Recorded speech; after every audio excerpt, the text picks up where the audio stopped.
Hello everyone and welcome to another episode of the Cherryheart podcast. I am Sandra and this is a podcast about crochet, knitting and sewing for the most part. And my website is cherryheart.co.uk and that's where you'll find my crochet and knitting patterns and sewing patterns, actually. My patterns. That's where you'll find my patterns and tutorials and other good things like that. And you can find the show notes for this podcast in the down box below the video on YouTube, and that's where I'll put the names of the things I'm talking about, pattern names, yarn names, other information that may be useful, things like that. Thanks so much for being here, and you can support this podcast by giving me a thumbs up, leaving a comment, you could subscribe, and if you wanted to get a notification when I post videos, you can also click the bell. So how are you all? Well, I hope. It feels like it's been an awful long time again since I've spoken to you all. It's been summer here, so summer holidays. My lovely little one is back from university. So there's sort of been a change to routine as we are doing other projects in summer. And lots of other things going on, but I hope you've had a nice summer if it's summer where you are. So I've got a lot of things to show you that I think you saw last time, but hopefully quite a bit further on than last time you saw them. So I've got two finishes, so we'll talk about those first, I think. So the first one is the biggest one that I feel that I've been working on the most. Oh, and I've just noticed I've got a big loop in. Where did that come from? Oh, no. Right, well, I'll have to sort that out later, but it's a cardigan. I'll pop it on to show you, Susanne, shall I?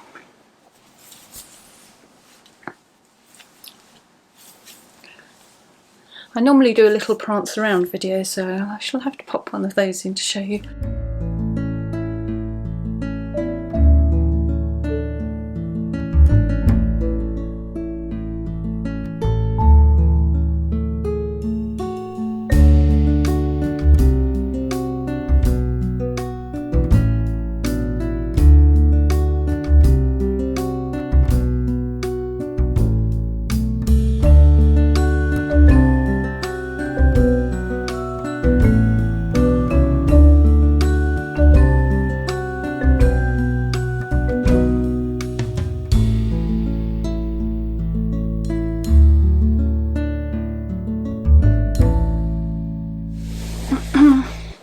So here it is, all finished.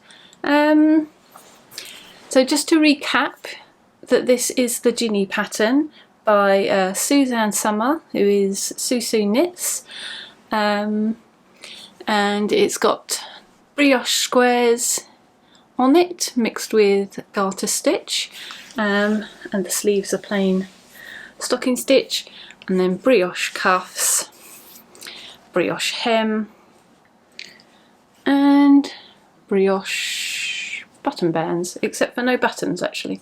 I did not add the pockets in the end. Last time I spoke to you, I'd got to the place where I was supposed to be adding pockets, which was about here, which I thought was too high. So I'm slightly taller than average, so I generally add a little bit of length to my garments, and I've also added length to this one. These two stripes are extra, so it would have ended there, and the pocket is supposed to start there. And I omitted it partly because when I got to that stage I realised the pocket was quite high, so I could have moved it down and done it here. But in reality I thought, I'm not sure I want the extra bulk of a pocket, sort of, because it's still quite a cropped cardigan. I don't really want it sort of there really. So I just decided to just lose the pockets entirely, and yeah, quite happy with that decision. I did have quite a few problems with this in the end. So when I spoke last time, I had just done, well, like I say, I was down to kind of here, and I was just on the brioche and garter section, so I hadn't done any of the button bands or the sleeves or anything. And I really enjoyed that part of it. I loved knitting that part of it. There was enough of a challenge and interest in sort of setting up and working these squares. You have to do it slightly differently depending on whether you're on a pink stripe or one of the other stripes. So yeah, that was quite a enough to keep my brain like really nicely occupied and really enjoyable working through that. So I worked through that really quite quickly. So that was fun. But then it was just all the other things I did struggle quite a bit with. So this band is added on afterwards. So you finish your stripes, you don't do the hem, but then you start working this band. And I found that incredibly fiddly. It did have a photo tutorial in the pattern, so I kind of got there in the end with that help, but it's quite a fiddly thing to do. So it took me a minute to work out what I had to do, and then once I realised what I had to do, it was very hard to actually set it up and work out sort of which side is the right side and keep things from all sort of twisting and getting very confused. So it took me about 4 attempts to get that going, and then once I did have it going, I realised, because you do a slip stitch on the edge of the main body, I figured you would just be picking up the slip stitches, but as it turned out you didn't. You had to pick up all the stitches. So where the split stitches were nice, the slipped stitches, sorry, were nice and easy to pick up because they were big, the other stitches were absolutely tiny and in between, so it's incredibly hard to pick up every other stitch as you're working it up there. So then I had another couple of attempts starting it when I was picking up every stitch. So finally that 6th attempt I got going, and then once I had a sort of few inches done, I was away and I could work around reasonably quickly. But there was a point where I was feeling like I'm going to have to do something else with this button band. I cannot get this to work. So you start here, you work round, that's great, and then you add the hem afterwards. So on this side, that's fine, because I had live stitches from the button band, live stitches still from the body, and so I could just put those on the needle and I could knit the hem round fine. But on this side, where the body were live stitches, but here where you have to start the button band, you had a cast on edge. So you have to pick up those stitches to create the hem down afterwards. But getting, once you've established this brioche, picking up the stitches from the cast on and trying to get it to match the brioche stripes. So if you can see the stripes of the brioche going down the hem, and then I've had to try and match the brioche stripes down. Now this is as good as I could get it to look. It's not too bad, but it took me a lot of fussing and finagling to get it to look like that. So I had to pick up these stitches. I attempted again 3, 4, 5 times to sort of get them, because it's very hard to pick them up and get the stripes to line up in the right place. They wanted to go off, so I would have the pearls would be lining up with the knits, and the knits with the pearls, it was all off instead of lining up nicely. So again, there weren't really instructions on that. It just said to pick them up, and then it said something about some extra stitch somewhere, which to be honest I didn't quite follow. So I ended up just messing around until I got something I was happy with and just went with that. And then after I had finished, I've then actually gone round and I've actually stitched over, sort of duplicate stitched over some of the stitches to get these stripes to look even vaguely as good as they look. And I don't like it because they don't look like that. They go straight down. They look seamless, nice, lovely. And this side, you can see that there's this sort of horrid line there, which I really don't like. So I don't love that, but at least I got it to a vague place where I could accept it. So I had to do quite a lot of sewing up this edge to try and neaten up this edge and make it lay right, and then I over sewed quite a lot of sort of duplicate stitch along these lines to try and get them to line up right. And as you can see, it's fine, but it's just fine. So I didn't enjoy that bit at all. At that stage I was almost ready to actually abandon this project.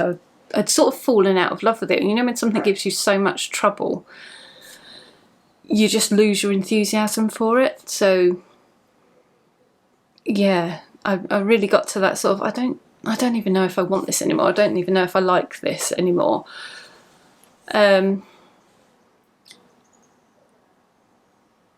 But I wanted to finish it. Well, once I'd managed to get at least something happening with these, I thought, well, I'll definitely finish it. So sleeves were straightforward, just pick up and it's stockinette, that was fine. And the cuffs, that's fine.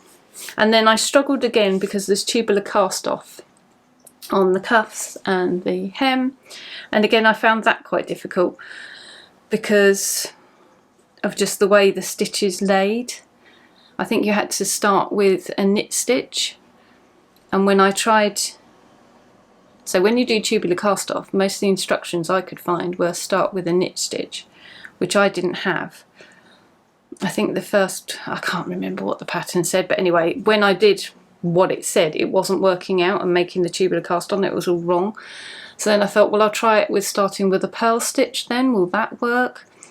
And I couldn't get that to work. I did find one set of instructions, but first, I think it was just on a YouTube video, so when, you know, it's very hard to sort of go, right, pause, do that bit, right, you know, it's much easier to follow pictures for that, I found anyway, because you want to have it open, you want to do it as you're doing it, whereas a video, you kind of have to watch it, stop, then do it, then start watching it again, by which time it's gone over, so you have to go back a bit, and then it goes over the bit you've done, and it's really hard, because you just keep losing your place, which step you're on.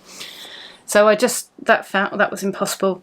So in the end, I just worked the first 2 stitches together and then carried on, and then that seemed to make it come right. So then I was away again, but just, there were so many awkwardy, faffy bits with it. Yeah, I feel scarred. So yeah, I've sort of fallen out of love with this as a project, really. I'm also not sure I love how these cuffs look. I probably need to block. To be fair, I haven't blocked yet. So the cuffs look a bit sort of baggy. Look at that one particularly. It's because my watch is there. But they look a bit sort of baggier than the rest of it, which I don't love.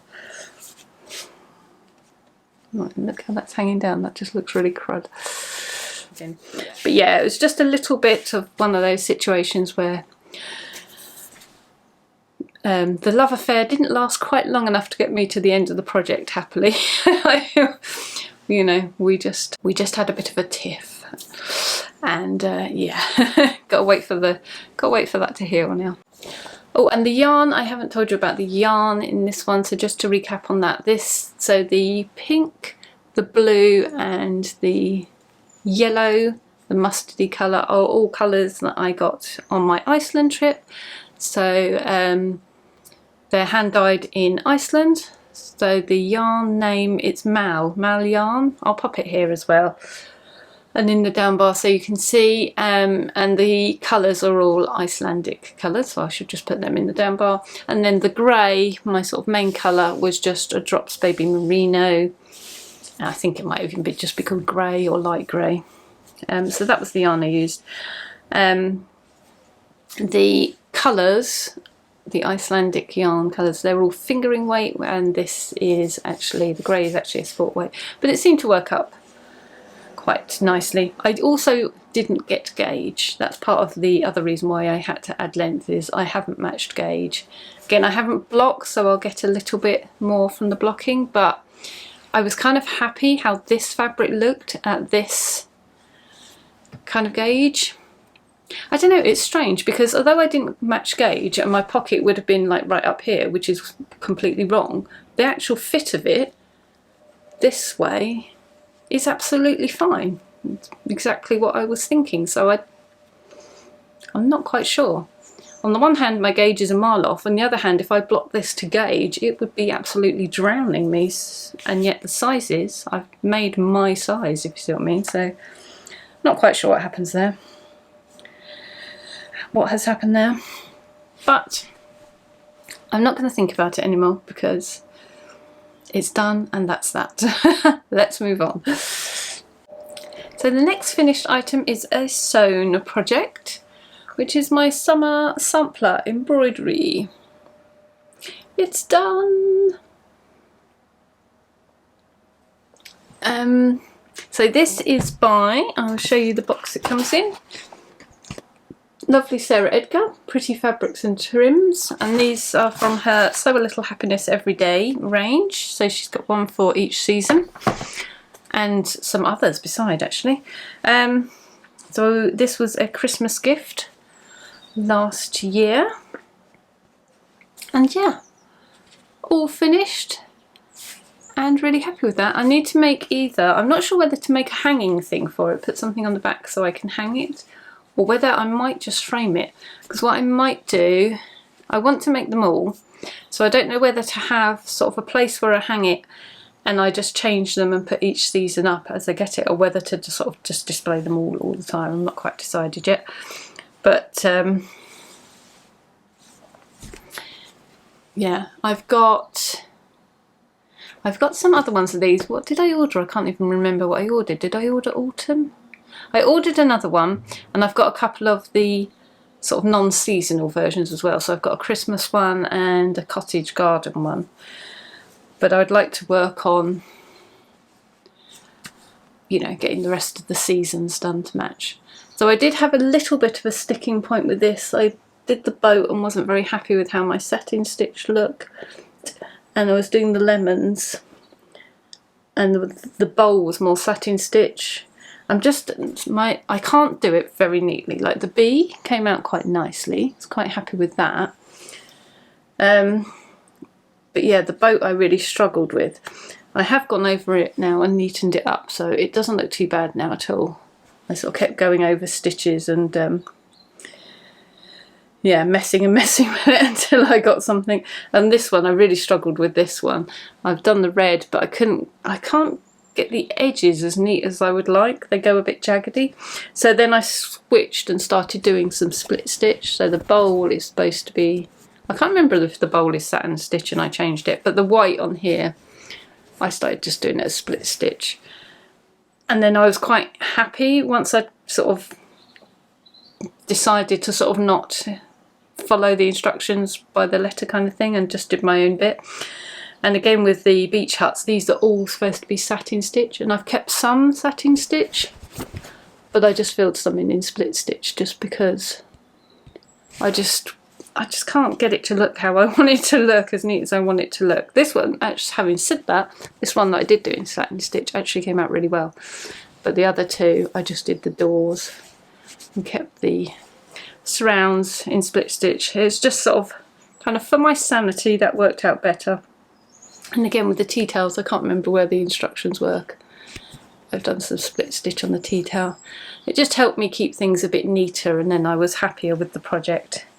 So once I'd got over that kind of, I kept putting it aside and sort of thinking I should be working on that, but I think I didn't realise I was procrastinating on it, and I didn't realise why at first, but then I sort of, once I'd made that little decision in my mind, it kind of freed it up and I was going and I was off working on it again. I was like, okay.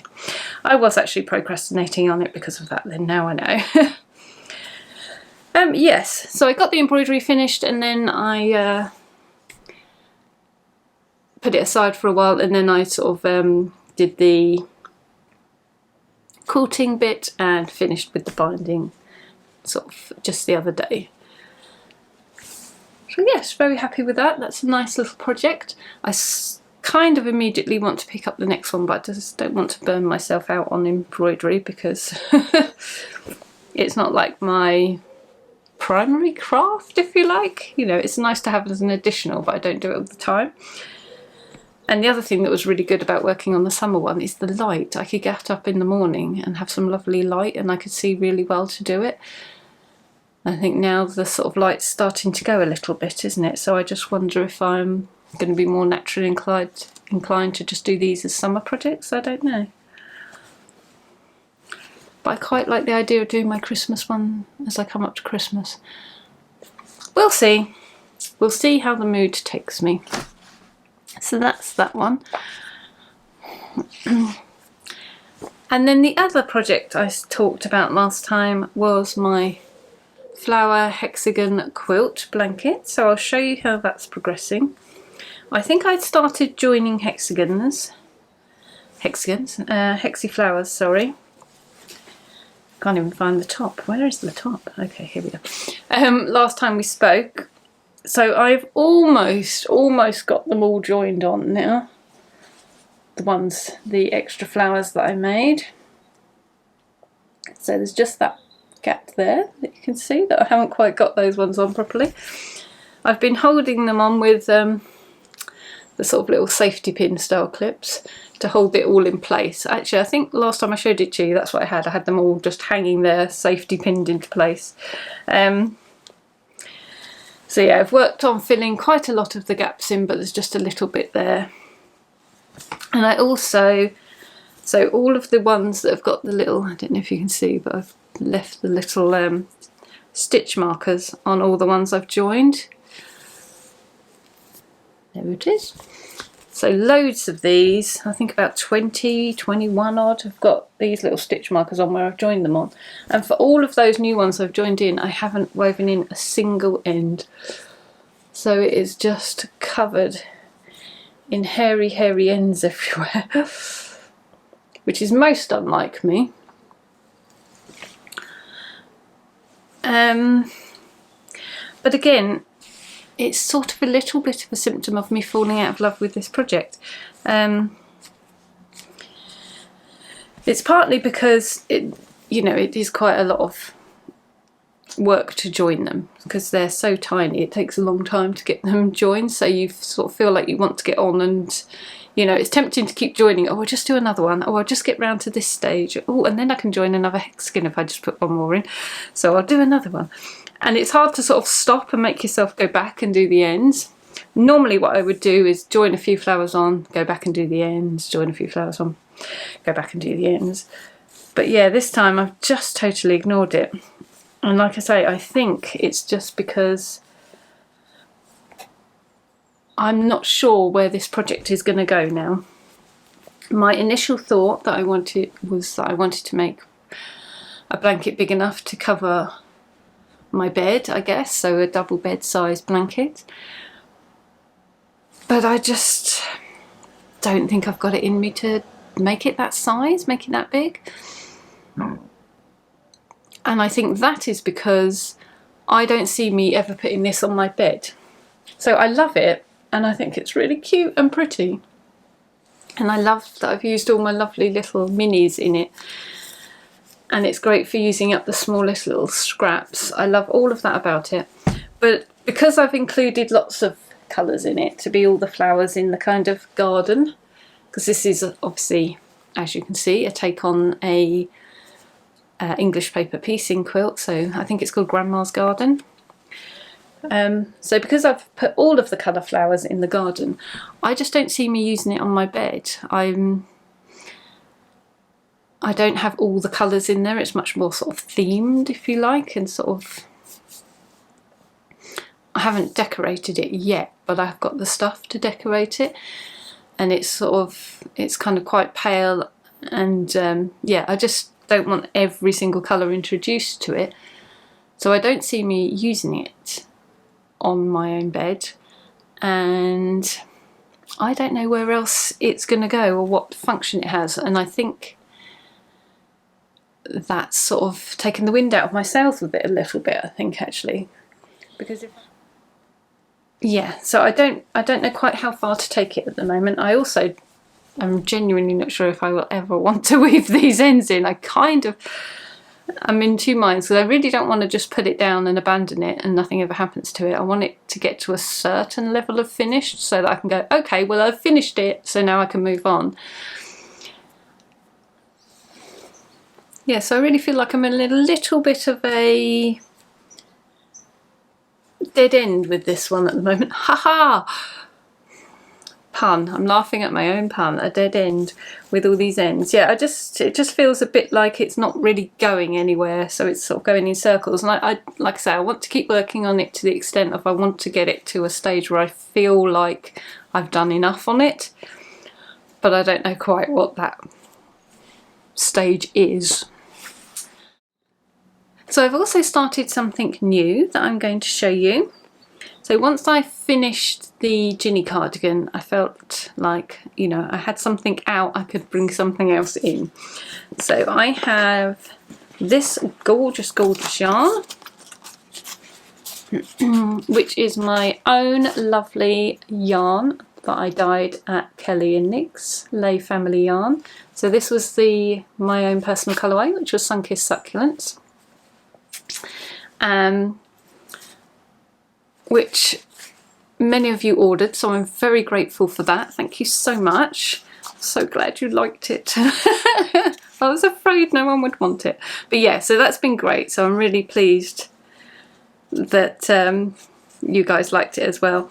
So this is a double knit. So I had a plan to knit a jumper with this. And I actually saw a jumper at Kelly's called, I think it's called the Traveller. Doubting, let's put something here if needed. I think it was called the Traveller jumper. So that was my plan. I was going to knit that with it. And I also got, I also had a bit of floof in, again, from Kelly, hand dyed in the same colourway, my Sun-Kissed Succulents colourway. So I had that. So this Traveller jumper, if that's what it's called, has like a main colour, then it has a contrast colour, and it also has parts that are knit with the floof in. So I got everything I needed to do this. So I've got the DK yarn, the floof, and there's somewhere in here, I think, or is it somewhere else? Oh, it's over here. So this contrast colour yarn is one that I got in Canada from a Canadian yarn shop on our America trip. So we were able to hop over the border at one point and visit Canada as well. So I had this, I thought I was all set. But in the time it's taken for me to finish this, I've seen lots of other garment patterns. Like loads, like 3, 4, 5, 6 that I really want to make. And so my enthusiasm for the pattern I was going to make has waned in favour of all these new shiny things that I've seen. So what I actually want to make now is a different jumper. But of course I've got the yarn for a very specific thing. So now I need to make it work for something else that I'm more excited about. So the pattern I want to make is, well, there was a choice between two. And as usual, I've done the not sensible thing. So I've got a couple here. They're by Suvi Knits. So it's a choice between this Cloudy Day sweater, which I'll pop a picture in here so you can see it a little bit better. And there's this Spring Flower, which again, I'll pop a picture in here just to show it off a little bit better. She's got loads of lovely patterns that I like. And I thought this one would be great because it shows off the yarn beautifully. It's all stocking stitch, shows off the yarn beautifully, and it has these little, I don't know if you can see these little tulipy style sleeves, which I thought would be really nice done in the floof. To have them all light and flowy, I thought that would be really lovely. So I quite like that idea, but, and I have enough yarn for that as well, by the way, so that's good. And the only thing I wouldn't be using is that one, but that's fine. I could just use that one for something else. But then I also really love the design, this pattern design on this. And I'm just taken with that and kind of obsessed with knitting that basically. And I want the interest of knitting that. So this is a great choice, but it's not exciting me because it's just plain and I'm not in the mood for knitting just plain. And this one I haven't actually got quite the yardage I need to make the project. So the sensible thing to do would be to make this one. And what am I actually doing? I'm making this one, even though I haven't quite got the yardage. So my plan is for the ribbing and the neckline and the cuffs, I could still use this contrast colour yarn. And if I do that, I think I would just about have enough yardage. I hope. If not, I've got a problem. The other thing I can do if I'm really tight is I can make the sleeves like a 3/4 sleeve. I don't want to do that, but I think... So if I had them in, you know, kind of here-ish, that would give me a bit of extra. And then hopefully that would be enough. And I'm also going to knit them on a slightly larger needle. So I'm hoping that that will give me a bit more, like I can just knit, like I'm between two sizes. And I think if I use a slightly larger needle, get just a slightly bigger gauge, I can go for the smaller size and then hopefully use a bit less yardage that way. So that's my plan. That's my plan to make it work. I tried to convince myself to do what I feel like I should be doing, because I really do love how that looks, but I just cannot bring myself to knit all that stocking stitch at the moment. So I'm doing this stupid thing. One of these days I'm going to decide and do the stupid thing, and it's all going to end in disaster. So this is all I have. I've started, that's all I have so far. Literally started last night, and I've done 1 and a bit of a row. So that's my start. I was just going to show you my swatch. Here it is. So first of all, I swatched up for that Cloudy Day lace pattern. So this is what really made me fall for it. So my plan was, I thought I'll do it in the round to get a proper, you know, accurate swatch. I'll do stocking at this side to see how that looks knit up, and the answer is blooming gorgeous. And then I'll do the lace pattern that side so I can see how that comes out, and then I will add a bit of the floof in these same oversized needles to see how that comes out, which comes out like that, and it gives me a kind of idea of how that sleeve will look, something like that, which is really lovely. It's lovely, but I still can't help being more excited by that. So I've tried to do the right thing and I can't. I think I might have had to go down a needle size for the floof and sort of increase the stitches if I was going to do that other sleeve. So this is on a 5mm needle, and it's just some of the spacing on the floof. I don't even know if you can see it. Just looks a little bit, sort of the gapping's coming up a bit weird. So I think if I did it on a 4, I'd probably be fine. I could get away with it. Just like there, where you can see those sort of ladders, and there. Can you see that? Yeah, it just feels like it's not. It's a little bit too big for that fine yarn. But the rest, the stocking, that looks fine. So it's a DK yarn, so I could use a 4mm needle. That would be the normal recommended, but I think this is coming up on the 5. Beautiful. And I think the lace is looking good on it as well. I think it's actually knit down, so it'd be that way in actual fact.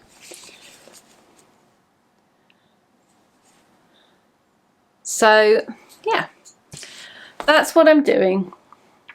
We'll see how it goes. Watch this space.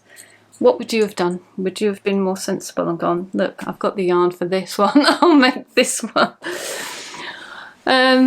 Or would you have been seduced by the exciting knitting pattern into knitting the other one?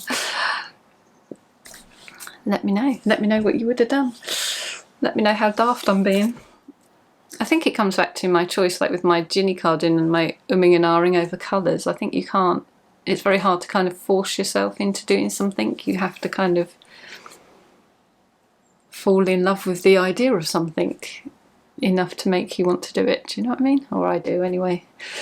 I find it hard to do things to order, or, you know, design things to order. I have to just go with what captures my imagination in that moment and follow that path, really. And to finish, I've just got some incoming goodies to show you. So I ordered, or at least I tried to order, one of gorgeous Ali, Little Drops of Wonderful's Dodgy Bag pins. So I have one here. So cute. Yeah, I tried to order it and then I got a message saying, oh, I'm going to give you a refund, you know, blah, blah, blah. And I was like, no, absolutely do not give me a refund. Let me pay for it. But anyway, of course, she did give me a refund. And then she sent me 2 pins. Not just one, but 2. Gorgeous, generous, lovely girl. So thank you very much, Ali, for that. And what I will do is I will keep one for a giveaway and pass that generosity on. So I've got one here that has got a plain white background and is even. And then I've got one that's got like a sparkly background, and then the letters are raised on that one. So they're both really cute. So very happy with them. I know she was doing her Dodgy Bag bow a little while ago. I don't know if it's still on. It possibly has ended now. But yeah, I just love the sentiment, which is progress, not perfection. And just the idea of, you know, don't let the fact it's got to be perfect stop you. Just make stuff. Let's just make stuff and not worry too much, which is something I'm very much trying to embrace, because I do get hung up about things. This is my sewing mantra. Don't worry about getting it perfect, just start, just get on with it. Yeah, so that was really lovely to receive those, and very, very generous of Ali, of course. And then the other thing I got is a Japanese stitches book. So it's like a sampler book, I suppose, of all kinds of different stitches. And I got this from the Etsy shop, Pompadour Cafe, I think it's called. I'll pop the info below. Yeah, I was watching a YouTube video and someone was doing this sort of Japanese inspired stitching. I think she was making little placemats or something. But yeah, I just really liked the design of it. And then I think, oh, and she had used this book, you see, she got a design out of the book, this book. So I thought, oh, I shall see if I can find that. So it does have little, let's see if I can find it. It does have little projects in here of things you can make. So there's little bags and things, sort of napkins and handkerchiefs. This is really cute. Look, that little bag, that's really cute. And these, everything's really cute. These Japanese books are absolutely blooming adorable. But yeah, I just thought I might maybe have a little go at just trying out some of those little stitch patterns, because they're so lovely. And then it also shows you the guides for creating the stitches, like which ones to start on and how to draw kind of the lines out. So it's got sort of bits in different colours so you can see where to do. Yeah, so I'm looking forward to having a little go at that and see how I get on with that method. And then just when I was telling you about that, I don't know if you heard the dog barking at one point, but look, the postie arrived and look what has come. My autumn box. I did get the autumn one. Yay, thank you, Sarah. Oh, that's very exciting. I want to dip into that immediately. Especially since it's absolutely tipping down with rain. I could get a nice coffee, dip into this. Oh, that's tempting, isn't it? But I'm pretty sure if I start this, gosh, I'm all croaky now. I'm pretty sure if I start this, I'll never get it done in good time. If I can start the Christmas sample, and I wanted to start that. Yeah. Oh well, we'll see. We'll see if I can be restrained and sensible about that. I wasn't sensible about the other decision, but we'll see. Well, on that note, I don't know whether I'll do that or not, but on that note, I shall leave you. Thank you ever so much for being here. Thank you for watching. I feel like I almost have to apologise for every podcast I do because they're awful, but if you manage to stick through this far, yeah, I appreciate it so much. Yeah, and I'll see you next time. So I hope you get some nice, quiet, cosy crafting moments until we next speak. I'll see you soon. Bye. I really feel like I can't think of any of the words that I need to describe what I'm trying to say.